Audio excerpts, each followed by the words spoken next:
नमस्कार दोस्तों, आप सभी का study for UPSC PC channel में स्वागत है। 70 बीपीएससी पीटी को लेकर करंट अफेयर के एमसीक्यू हम लोग कर रहे हैं, जिसमें स्टेटमेंट आधारित जो एमसीक्यू हैं न्यूज़पेपर बेस्ड उसको हम लोग कर रहे हैं।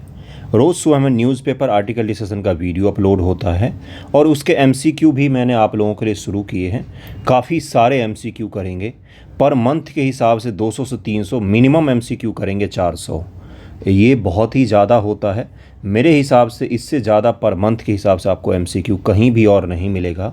इसका पीडीएफ भी मैंने पब्लिक चैनल जो हमारे स्टडी फॉर यूपीएससी पीसीएस है उस पर आपको शेयर कर दिया था, हिंदी और इंग्लिश में भी। जब ये 100 एमसीक्यू पूरा हो जाएगा उसके बाद जो हम वीडियो लाएंगे उसमें एक साइड इंग्लिश होगा और एक साइड हिंदी होगा। 100 एमसीक्यू का ये पीडीएफ तैयार था, इसी कारण से इसमें हिंदी इंग्लिश अलग अलग हो गया है।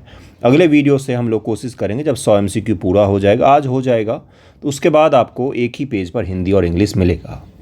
इसमें नेशनल और इंटरनेशनल के अलावा बिहार स्पेशल के भी कुछ एमसीक्यू होंगे। आपसे उम्मीद है कि आप पहले के भी सभी एमसीक्यू देखें और इसको सीरियसली फॉलो कीजिए। अगर कोई अच्छा कंटेंट मिल रहा है आपको तो आपको उसको प्रोत्साहित करना चाहिए, देखना चाहिए, उसका फ़ायदा उठाना चाहिए।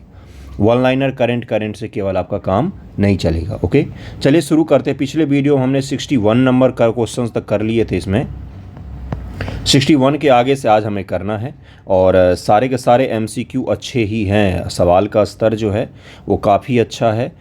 स्टेटमेंट वाला सवाल जो था अंतिम वो फास्टैग था, इसको मैंने करवा दिया था आपको।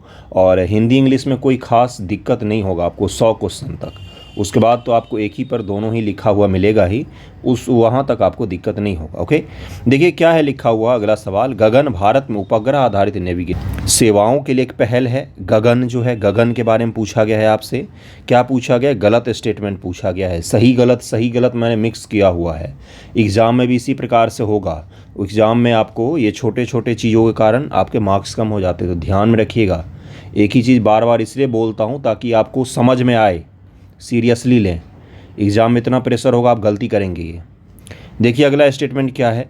शिक्षा गगन उच्च शिक्षा संस्थानों के लिए सक्रिय आभासी मंच है। गगनयान परियोजना 3 लोगों को 3 दिनों के लिए 500 किलोमीटर की कक्षा में ले जाएगी। कौन सा स्टेटमेंट गलत है यहाँ पर ये पूछा गया है। तो 62 का आंसर क्या हो जाएगा? 62 का आंसर हो जाएगा डी, यानी कि 2 और 3 यहाँ पर जो दिया हुआ है वो गलत दिया हुआ है। 2 और 3 गलत है, पहला बिल्कुल सही है। शिक्षा गगन अंतरिक्ष विज्ञान पर शिक्षार्थियों को स्वगणित ऑनलाइन पाठ्यक्रम प्रदान करने के लिए सक्रिय शिक्षण आभासी मंच है। गगनयान परियोजना यह 3 लोगों को 3 दिनों के लिए जो लोअर अर्थ ऑर्बिट है, जिसको लियो अर्थ ऑर्बिट भी कहा जाता है, 400 किलोमीटर की कक्षा में ले जाया जाएगा। 400 किलोमीटर की कक्षा में ले जाया जाएगा। अब अगर इसमें परिवर्तन हुआ है, आने वाले समय में अगर होगा तो उसको हम लोग एग्ज़ाम से पहले भी कंक्लूड कर सकते हैं। जैसे जैसे न्यूज़पेपर आगे बढ़ेगा वैसे वैसे आपको नए फैक्ट्स दिखते हुए मिलेंगे। ओके, अगला सवाल देखिए क्या है। UNFCCC के बारे में निम्नलिखित कथनों विचार कीजिए। UNFCCC एक संस्था है जो कॉप का आयोजन करवाती है। इस बार कॉप कहाँ पर होगा? तो बाकू अजरबैजान में आयोजित किया जा रहा है। COP 29 मैंने आपको पढ़ाया था। तो वो जो संस्था ऑर्गेनाइज करती है UNFCCC उसका नाम है। उसके बारे में आपसे सवाल पूछा गया है। UNFCCC पर पृथ्वी शिखर सम्मेलन 1992 में हस्ताक्षर किए गए थे। COP 28 को UAE में आयोजित करवाया गया था 2023 में। पेरिस समझौता इससे संबंधित है, लेकिन क्योटो प्रोटोकॉल इससे संबंधित नहीं है। UNFCCC से संबंधित नहीं है। कौन सा कथन सही है? आप वीडियो पॉज कीजिए और इसका उत्तर निकालिए, क्योंकि आपने तो ये पढ़ा हुआ है, मैंने भी आपको पढ़ाया हुआ है। तो ज़रा इसका उत्तर मुझे बताइए कि क्या हो जाएगा। 63 का आंसर क्या हो जाएगा? बी हो जाएगा। 1 और 2 यहाँ पर सही है, तीसरा यहाँ पर गलत दिया हुआ है। UNFCCC 1997 क्योटो प्रोटोकॉल की मूल संधि भी है। इसका हालिया COP 23 जो है दुबई में आयोजित किया गया था। यानी कि सारे के सारे जो स्टेटमेंट थे उसमें से तीसरा गलत था, क्योंकि क्योटो प्रोटोकॉल और पेरिस समझौता दोनों ही COP से ही जुड़ा हुआ है, दोनों के दोनों COP से ही संबंधित हैं। इसीलिए इसका आंसर बी हो जाएगा, तीसरा गलत दिया हुआ था। राष्ट्रीय मानवाधिकार आयोग के बारे में एक सवाल पूछा है मैंने आपसे, इसी प्रकार का एग्जाम में भी मिलेगा। मुझे ज़रा इसका उत्तर बताइए क्या होगा। इसकी स्थापना 1993 में मानवाधिकार संरक्षण अधिनियम के तहत की गई थी। यह पूरी तरह से भारतीय संगठन है, इसका कोई अंतर्राष्ट्रीय संबंध नहीं है, इसका कोई इंटरनेशनल रिलेशन कुछ नहीं है। ये संपूर्ण रूप से क्या भारतीय संगठन है, क्या इंटरनेशनल चीज़ों से इसका कोई लेना देना नहीं है। इसके अध्यक्ष और सदस्यों की नियुक्ति भारत के मुख्य न्यायाधीश के द्वारा की जाती है। बताइए इसका सही कौन सा हो जाएगा। एक है केवल, एक दो है, एक तीन है, दो तीन है। कौन सा इसका सही आंसर हो जाएगा बंधुओं? 64 का आंसर क्या हो जाएगा? ए। केवल 1 सही है ये, क्योंकि इस अंतर्राष्ट्रीय स्तर पर UNHRC जो काम करती है, तो दुनिया भर के जितने भी ह्यूमन राइट काउंसिल के सदस्य कोई भी संगठन है वो सभी इससे संबद्ध होते हैं, अंतर्राष्ट्रीय मामलों से भी संबद्ध होते हैं, इसलिए दूसरा गलत हो जाएगा। और राष्ट्रपति द्वारा नियुक्ति की जाती है, न कि न्यायाधीश द्वारा। राष्ट्रपति द्वारा की जाती है, न कि न्यायाधीश के द्वारा। इसकी स्थापना पेरिस सिद्धांतों के अनुसार की गई है, जिन्हें मानवाधिकारों के प्रचार और संरक्षण के लिए अपनाया गया था। आयोग में एक अध्यक्ष, 5 पूर्णकालिक सदस्य होते हैं, 7 मानद सदस्य होते हैं, जिसमें महिलाएं भी शामिल होती हैं, माइनॉरिटी ग्रुप से भी शामिल होते हैं, और उसके अलावा दलित वगैरह भी शामिल होते हैं। अध्यक्ष और सदस्यों की नियुक्ति राष्ट्रपति 6 सदस्यीय समिति की सिफारिश पर करते हैं, और सुप्रीम कोर्ट के मुख्य न्यायाधीश या अन्य न्यायाधीश को नियुक्त किया जा सकता है। हाल ही में WHO ने मैक्सिको में दुनिया की पहली बर्ड फ्लू से मौत की पुष्टि की है। बर्ड फ्लू के बारे में निम्नलिखित कथनों विचार कीजिए। जरा निम्नलिखित कथनों विचार कीजिए, आप लोग तो विचारशील लोग हैं। क्या हो जाएगा? यह इन्फ्लुएंजा ए वायरस के कारण होने वाली बीमारी है। घरेलू पक्षी इस वायरस की प्राथमिक मेजबान है। H5N1 में पोल्ट्री स्टॉक को नष्ट करने की क्षमता है, यानी कि मुर्गियों को मारने की क्षमता होती है। 65 का आंसर क्या हो जाएगा? कौन सा कथन गलत है? तो पहला और तीसरा बिल्कुल सही दिया हुआ है। आपने देखा होगा कि जब बर्ड फ्लू फैलता है तो कई सारे जगहों पर आपने देखा होगा कि मुर्गियों को मार दिया जाता है, जो खराब हो जाती है मुर्गियां, बंच में मर जाती है, बहुत बड़े बड़े गुट में मरती हैं, उन सभी को उठा के फिर दफनाया जाता है सुरक्षित तरीके से। तो यानी कि वो पोल्ट्री स्टॉक को नष्ट कर सकती हैं, बहुत भारी नुकसान पहुंचा सकती हैं वो, है ना। तो इसका आंसर क्या हो जाएगा? केवल दूसरा यहाँ पर गलत है, बाकी पहला यहाँ पर, पहला और तीसरा बिल्कुल सही दिया हुआ है। पृथ्वी अवलोकन के वैश्विक मूल्य को बढ़ाना रिपोर्ट के बारे में निम्नलिखित कथनों पर विचार। ये एक रिपोर्ट ही आया था, इसी नाम से एक रिपोर्ट आया था। रिपोर्ट के बारे में मैंने स्टेटमेंट वाला सवाल एक छोटा सा पूछा है आपसे। देखिए रिपोर्ट पर जो सवाल होता है दरअसल वन लाइनर पूछे जाते हैं, लेकिन मैंने सोचा एक स्टेटमेंट वाला पूछा जाए। ये आर्थिक विकास को बढ़ाने के लिए पृथ्वी अवलोकन की क्षमता को उजागर करने के लिए UNFCCC COP28 में दिया गया पृथ्वी अवलोकन के वैश्विक मूल्य। इसके पृथ्वी के भूमि कवर, महासागरों, कृषि आदि के बारे में जानकारी शामिल है। EO डेटा 2047 तक प्रतिवर्ष 2 gigaton GHG green house gas उत्सर्जन को खत्म करने में मदद कर सकता है, ऐसा इसमें बताया गया है। अर्थ ऑब्जर्वेशन का जो डेटा है उसके बारे में आपसे पूछा गया है। पृथ्वी अवलोकन के वैश्विक मूल्यों को बढ़ाना, इसी नाम से अर्थ ऑब्जर्वेशन का एक डेटा जारी किया गया था, पृथ्वी को ऑब्जर्व करने का एक डेटा जारी किया गया था, रिपोर्ट आया था, उसी के बारे में सवाल पूछा गया है। कठिन सवाल है, आप इसको इग्नोर भी कर सकते हैं। रिपोर्ट विश्व आर्थिक मंच द्वारा जारी किया गया, इसका सी आंसर हो जाएगा, केवल दूसरा यहाँ पर सही है। EO डेटा 2030 तक प्रति वर्ष 2 गीगाटन ग्रीन हाउस गैस उत्सर्जन खत्म करने में मदद कर सकता है। 2030 तक के लिए रखा गया था कि अर्थ ऑब्जर्वेशन का जो डेटा है और उसके कारण से जो हम अलग अलग चीज़ों को अपनाएंगे, शुरू करेंगे, तो 2 गीगाटन तक का हम क्या कर सकते हैं, तो ग्रीन हाउस गैस का एमिशन को ख़त्म कर सकते हैं, कम कर सकते हैं। इसको याद रखने की ज़रूरत नहीं है, बस आप रिपोर्ट भी अगर याद रखेंगे कि विश्व आर्थिक मंच द्वारा कौन सा रिपोर्ट जारी किया गया था अर्थ ऑब्जर्वेशन को लेकर, पृथ्वी अवलोकन के वैश्विक मूल्य को बढ़ाना, इस नाम से एक रिपोर्ट जारी किया गया था। क्योंकि प्रायः मैक्सिमम चांस यही होता है कि रिपोर्ट वाले सवाल आपको वन लाइनर पूछे जाएं, ध्यान दीजिएगा इस चीज़ पर। ओके, अगला सवाल है अच्छे पड़ोसी और मैत्रीपूर्ण सहयोग की संधि के बारे में निम्नलिखित कथनों विचार। आपको लग रहा होगा कि ये कौन सा सवाल है, क्या है ये? अच्छे पड़ोसी और मैत्रीपूर्ण सहयोग की संधि हाल ही में साइन किया गया, इसका नाम ही यही है, इस ट्रीटी का, इस संधि का नाम ही यही है। और मैंने पढ़ाया भी था, मैंने आपको बताया भी था कि ये जो गठजोड़ है ये भारत के हित में नहीं है, और इस संधि का नाम ही यही है, इस संधि का, इस ट्रीटी का नाम ही यही है बंधुओं, इसलिए इसको याद रखिएगा। ये भी पूछ सकता है कि हाल ही में ये ट्रीटी साइन किया गया है, किन 2 देशों के बीच में साइन किया गया है, ऑप्शन दे देगा आपको अलग अलग। इस पर 24 जनवरी 2024 को रूस और चीन के बीच में हस्ताक्षर किए गए थे। ये दोनों देशों को समृद्ध बनाने के लिए केवल एक आर्थिक बंधन है, केवल एक आर्थिक बंधन तक ही क्या सीमित है? कौन सा कथन सही हो जाएगा? तो उपयुक्त में से दोनों कथन यहाँ पर गलत है।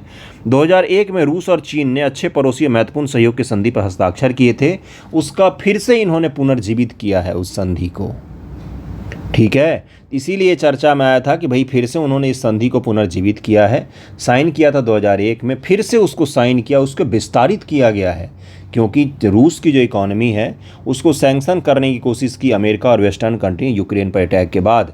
तो रूस ने इस संधि को पुनर्जीवित किया है, फिर से इसको जीवित किया है। क्यों किया है? तो क्योंकि उसको पता है कि अब उसकी इकॉनमी चीन और भारत की बदौलत ही चल सकती है, इसलिए चीन के बहुत ज़्यादा सहयोग हासिल हो रहा है उसको, और इसी कारण से उसने फिर से इस संधि को पुनर्जीवित किया। इसका नाम ज़रूर ध्यान रखिएगा।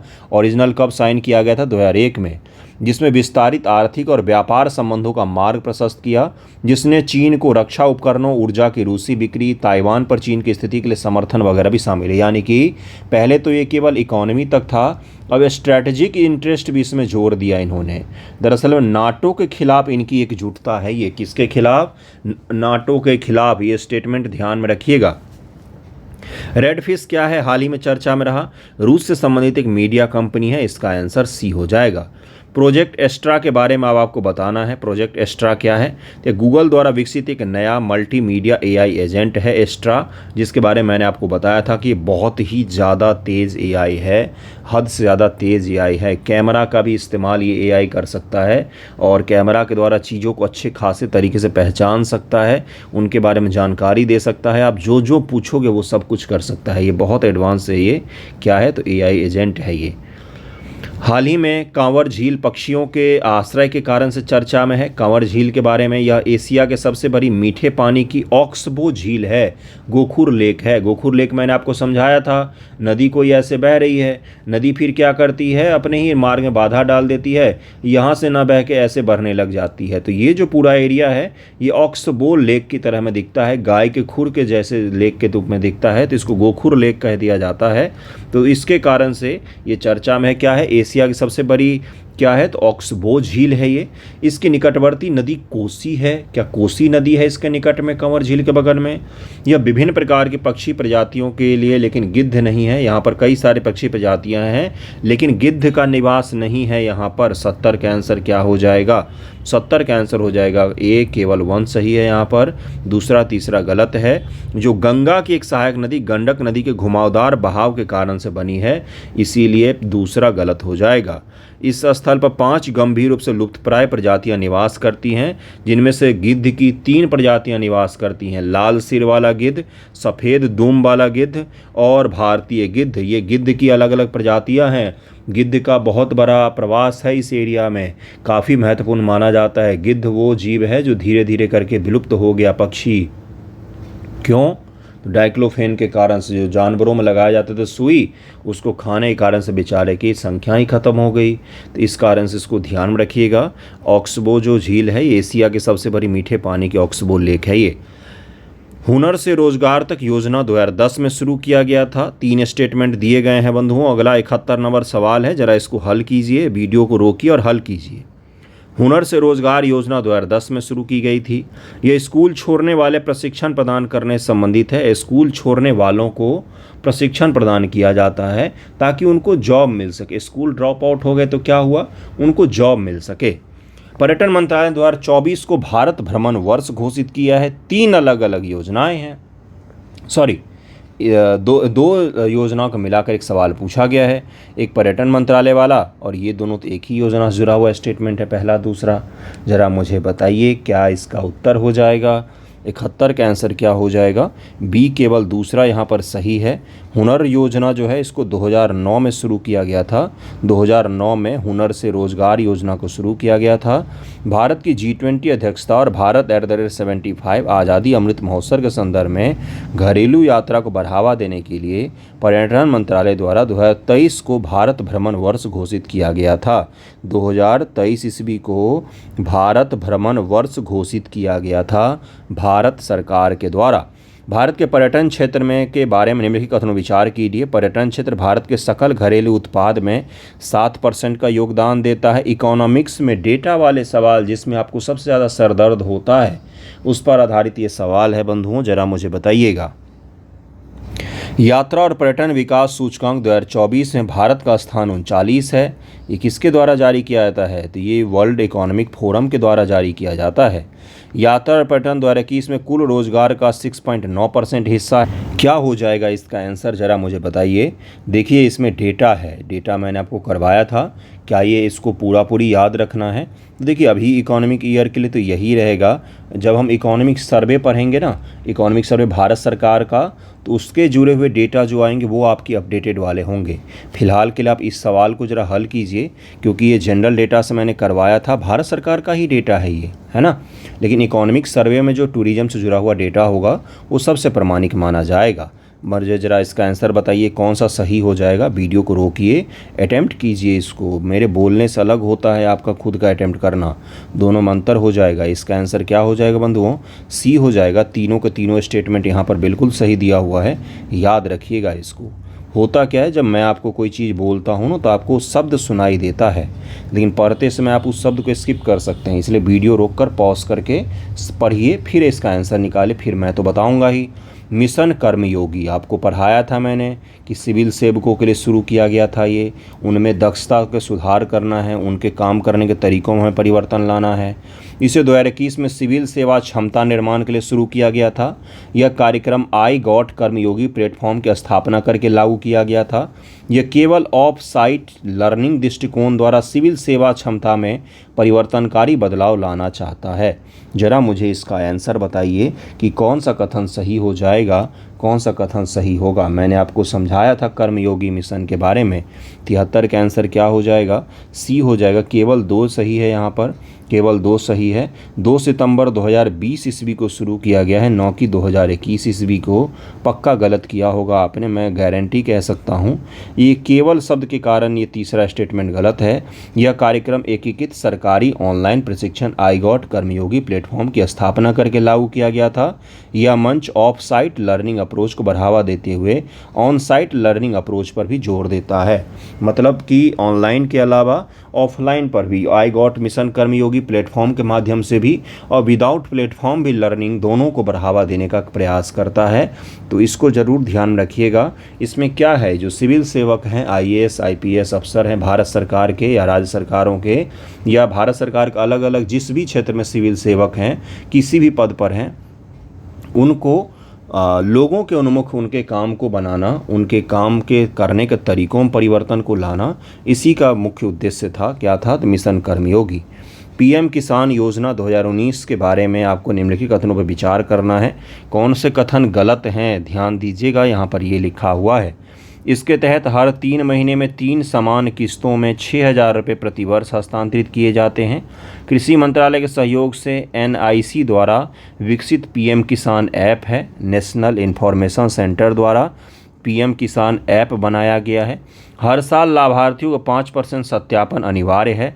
हर साल ये जांच किया जाता है कि जिन लोगों को हम पैसा दे रहे हैं उनमें से कितने लोग सही हैं या गलत हैं। कुछ लोगों का सत्यापन किया जाता है, वेरिफिकेशन।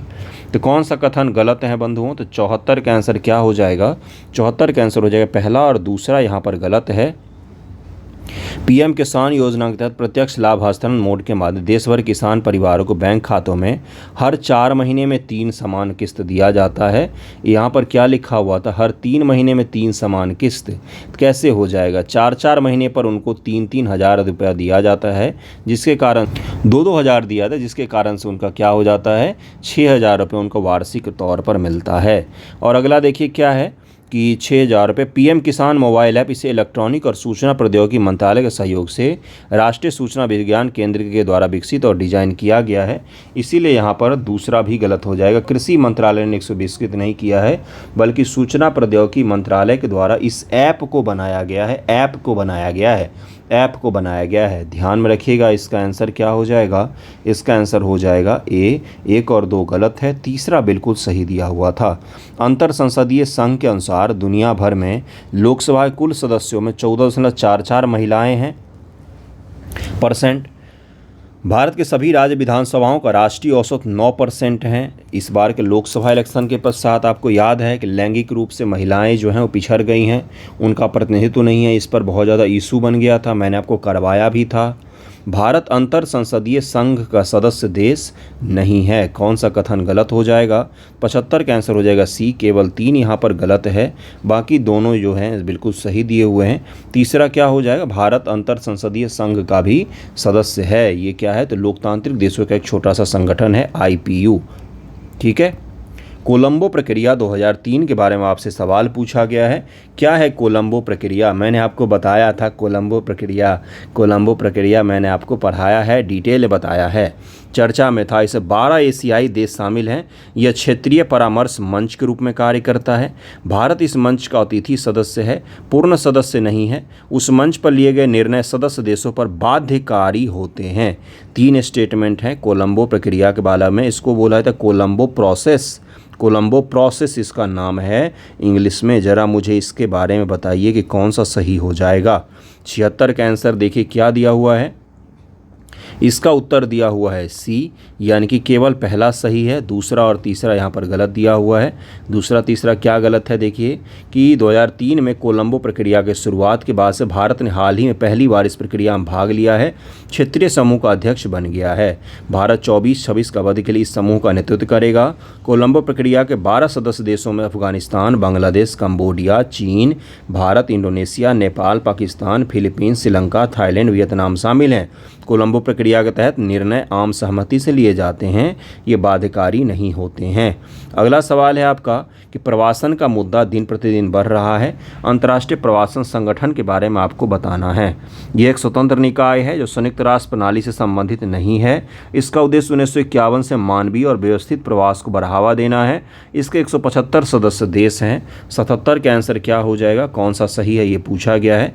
दूसरा और तीसरा यहाँ पर बिल्कुल सही है, पहला यहाँ पर गलत है। ये क्या है? तो संयुक्त राष्ट्र प्रणाली का ही हिस्सा है। 1951 से सभी के लिए लाभ के लिए मानवीय व्यवस्थित प्रवास को बढ़ावा देने वाला अग्रणी इंटर गवर्नमेंटल संगठन है ये। तो यानी कि यूएन से रिलेटेड है पहला स्टेटमेंट, इसीलिए यहाँ पर गलत दिया हुआ है। हाल ही में एक व्यक्ति ने अंतरिक्ष में 1000 दिन बिताए हैं। वह कौन है? तो उनका नाम है ओलेग कोनोनेंको नाम है इनका, ओलेग कोनोनेंको नाम है इनका। नाम जरूर ध्यान रखिएगा। ये किस मूल के थे? तो ये रूस के मूल के थे आई थिंक। अगर मैं गलत नहीं तो एक बार सर्च जरूर कीजिएगा और मुझे बताइएगा। अगला सवाल है कि हाल ही में भारतीय मूल की अंतरिक्ष यात्री सुनीता विलियम्स तीसरी बार अंतरिक्ष में गई हैं और अब वो वहाँ पर फंस गई हैं। पता ये चला है, जिसमें वो गई थी उस समय का एमसीक्यू है ये। अब वो फंस गई हैं वहाँ पर, तीसरी बार अंतरिक्ष में गई हैं। अंतर्राष्ट्रीय अंतरिक्ष स्टेशन के बारे में निम्नलिखित कथनों विचार कीजिए।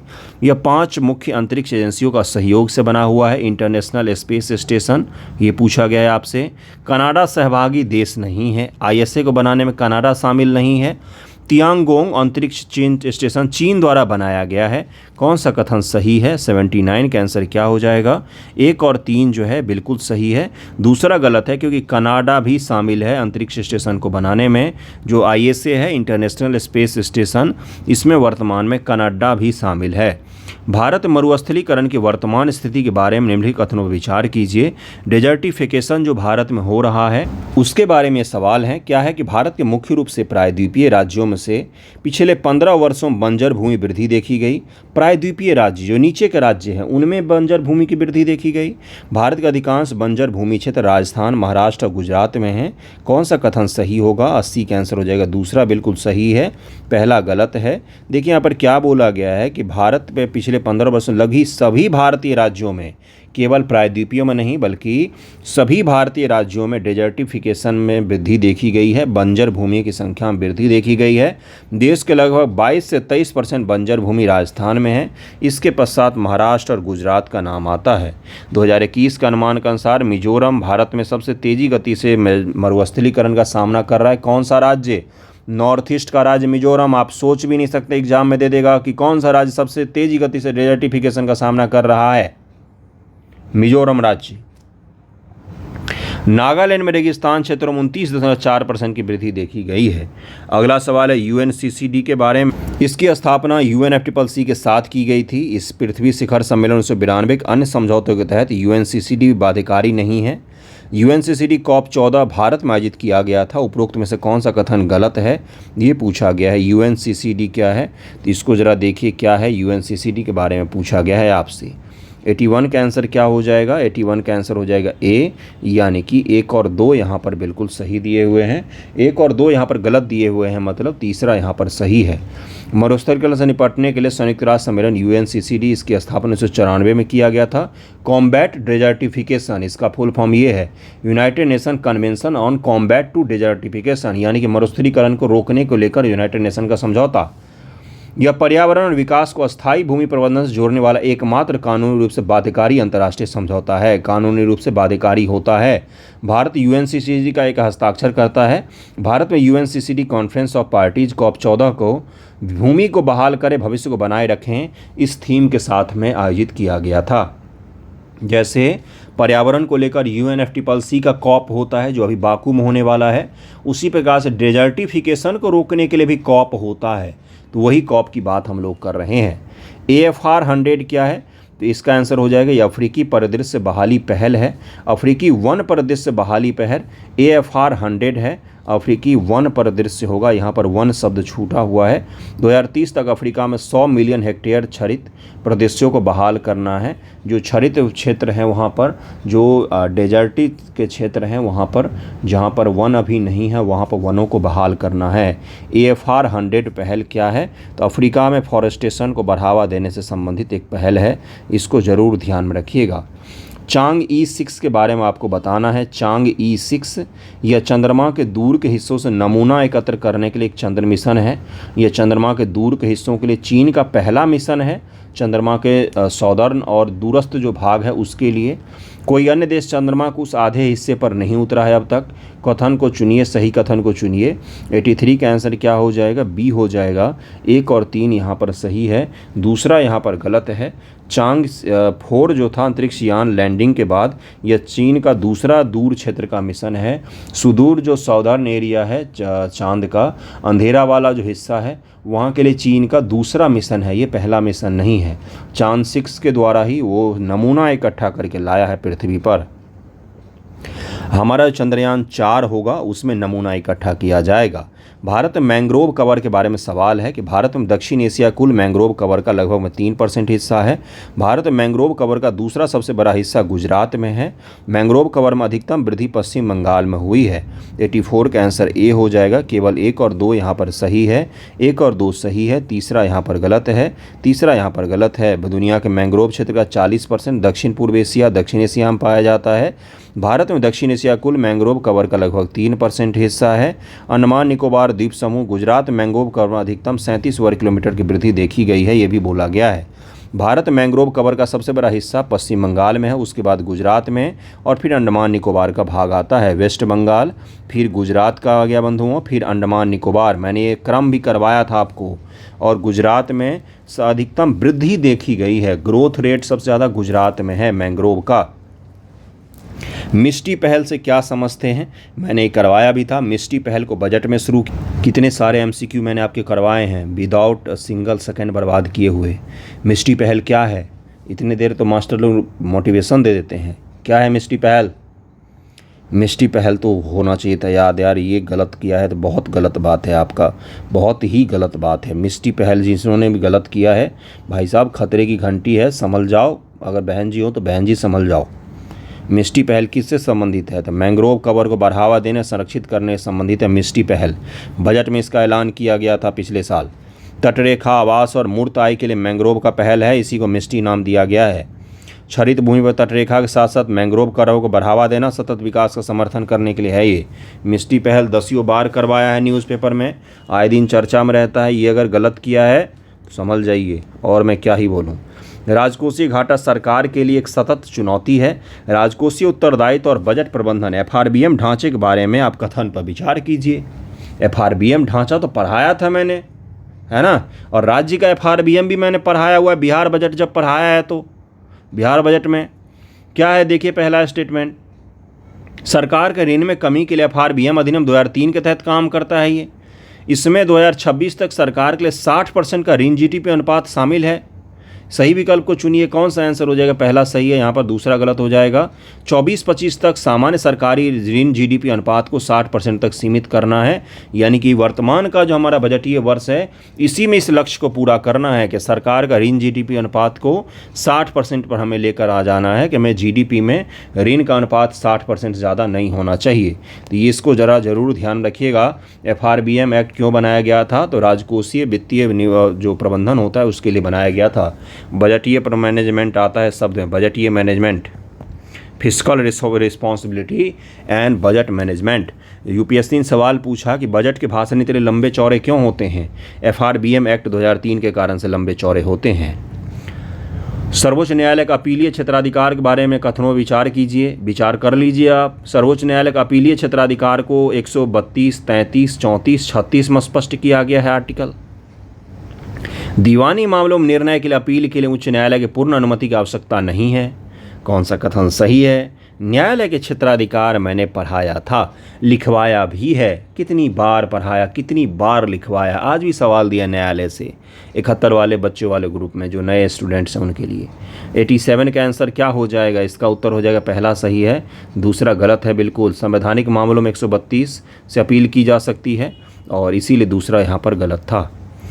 अग्निबाण सॉर्टेड 01 मिशन के बारे में भी कथनों पर विचार कीजिए। यह अग्निबाण प्रक्षेपण यान का एक उपकक्षीय प्रौद्योगिकी प्रदर्शन है। इसे अग्निकुल कॉस्मोस के सहयोग से इसरो द्वारा निर्मित किया गया है। इसे सतीश धवन अंतरिक्ष केंद्र से लॉन्च किया जाएगा। अग्निकुल कॉस्मोस के बारे में कभी कुछ सुना है आपने कि कोई प्राइवेट कंपनी है क्या भारत में जो स्पेस का काम कर रही है? कुछ सुना है आपने अग्निकुल और कॉस्मोस के बारे में? अग्निबाण सॉर्टेड 01 मैंने पढ़ाया भी था।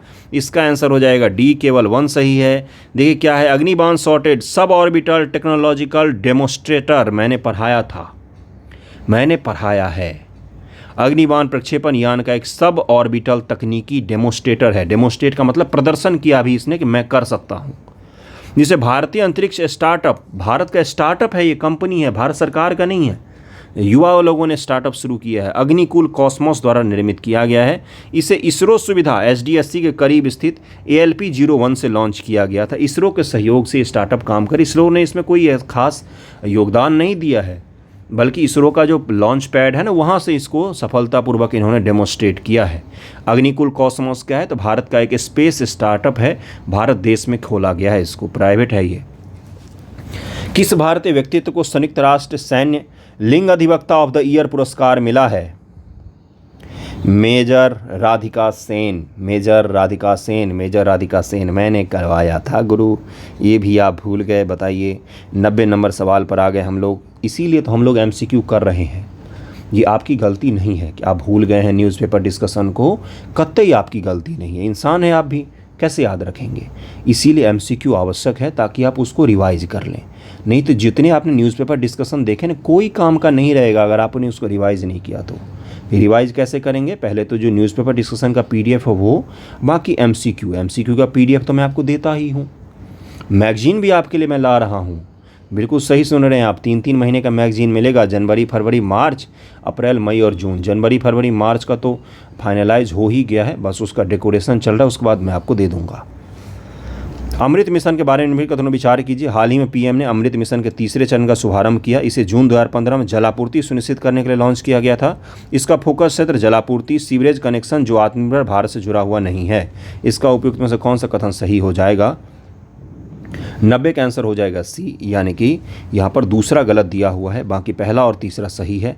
पहला और तीसरा सही है, पहला और तीसरा सही है इसका, है ना। एक मिनट सॉरी, पहला और तीसरा गलत है। यहाँ पर दूसरा जो है वो सही दिया हुआ, पहला और तीसरा गलत था इसका। देखिए क्या है, प्रधानमंत्री ने कायाकल्प और शहरी परिवर्तन अमृत 2.0 के लिए अटल मिशन के दूसरे चरण का शुभारंभ किया। अमृत मिशन ये क्या था? तो ये शहरों को खूबसूरत बनाने से जुड़ा हुआ था।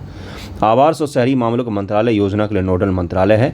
इसका उद्देश्य स्टार्टअप उद्यमियों को प्रोत्साहित करके आत्मनिर्भर भारत पहल को बढ़ावा देना है।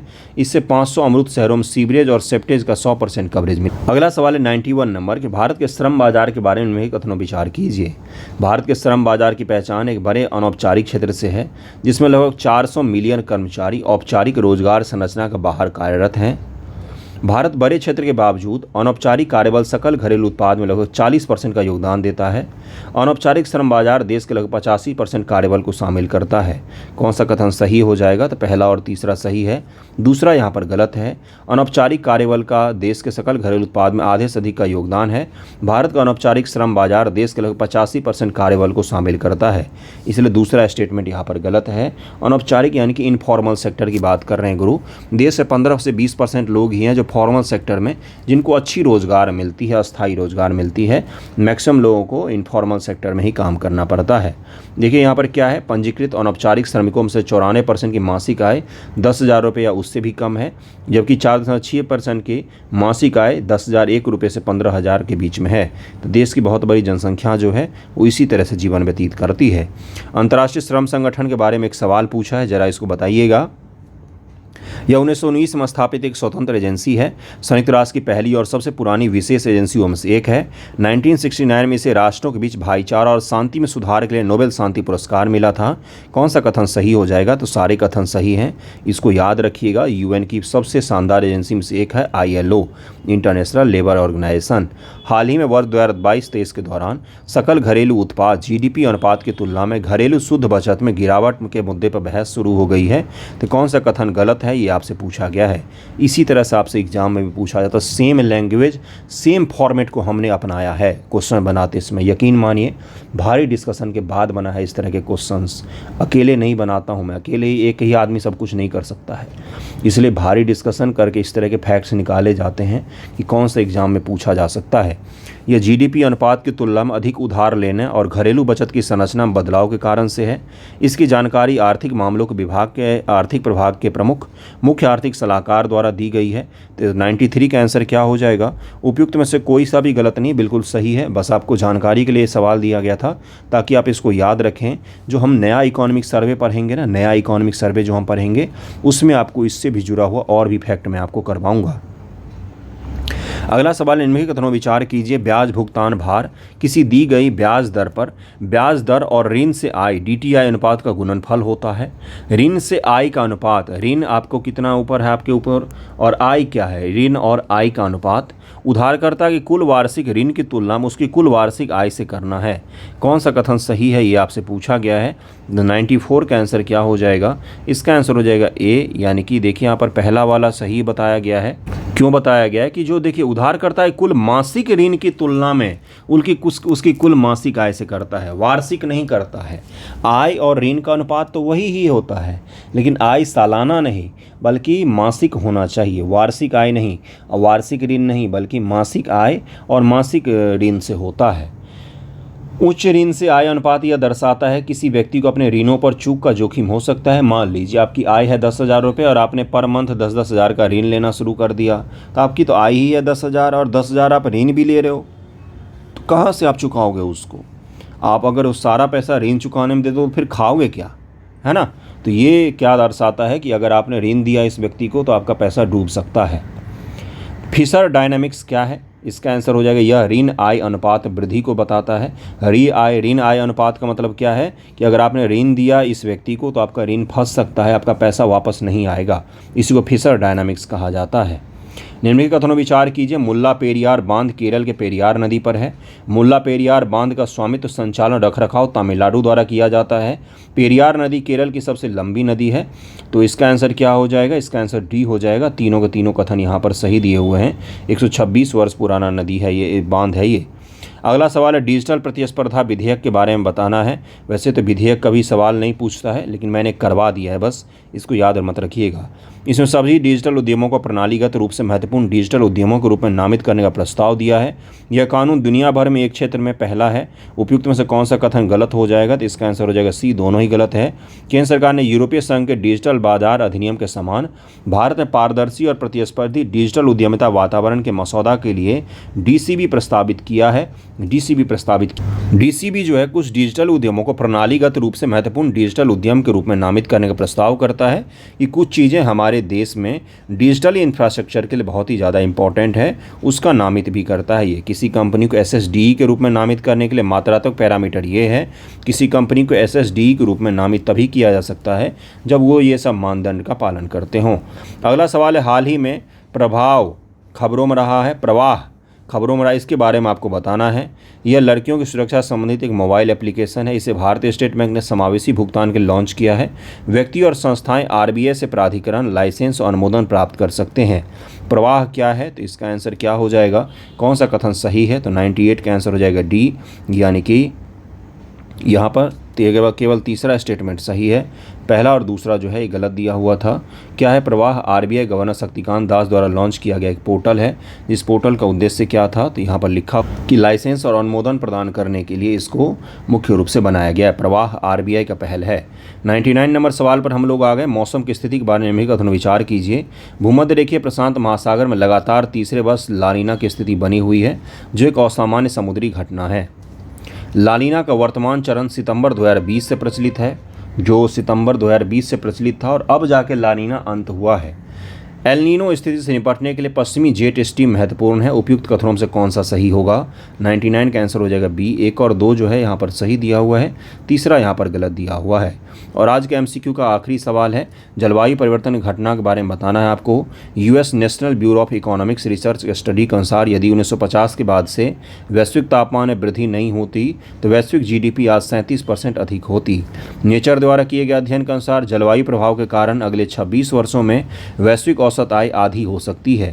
तो इसका आंसर क्या हो जाएगा कि उपरोक्त में से कोई सा भी सही नहीं है, कोई सा भी सही नहीं, डी हो जाएगा। तो इससे 100 एमसीक्यू मैंने करवाए हैं, एक्सप्लेनेशन पढ़ लीजिएगा अगर आपको फुर्सत मिले तो। वैसे इस तरह के सवाल कभी कभी रिलेवेंट हो जाते हैं। काफ़ी अच्छे सवाल मैंने आपको करवाए हैं। अगला एमसीक्यू भी जल्द ही मैं शुरू कर दूंगा और अगला जो होगा उसके बाद इंग्लिश हिंदी दोनों में ही होगा, इधर इंग्लिश रहेगा इधर हिंदी रहेगा। ओके, आई होप आपको अच्छा लगा होगा। अच्छा लगा हो तो वीडियो को शेयर ज़रूर कर दीजिएगा। जो पढ़ने वाले लोग हों उनके बीच में कीजिएगा, बाकी जो नहीं पढ़ने वाले हैं उनका तो कोई क्या ही बोलना। वो फिर आएंगे, जैसे नोटिफिकेशन आ जाएगा ना, फिर आएंगे वो एकदम से कि अब हमें बता दीजिए करंट कैसे करें। तो फिर तो आप नहीं कुछ कर सकते हैं, फिर तो आपको उनके लिए अफसोस ही होता है कि अब इसको क्या ही बताएं, है ना। थैंक यू सो मच आप सभी का वीडियो देखने के लिए।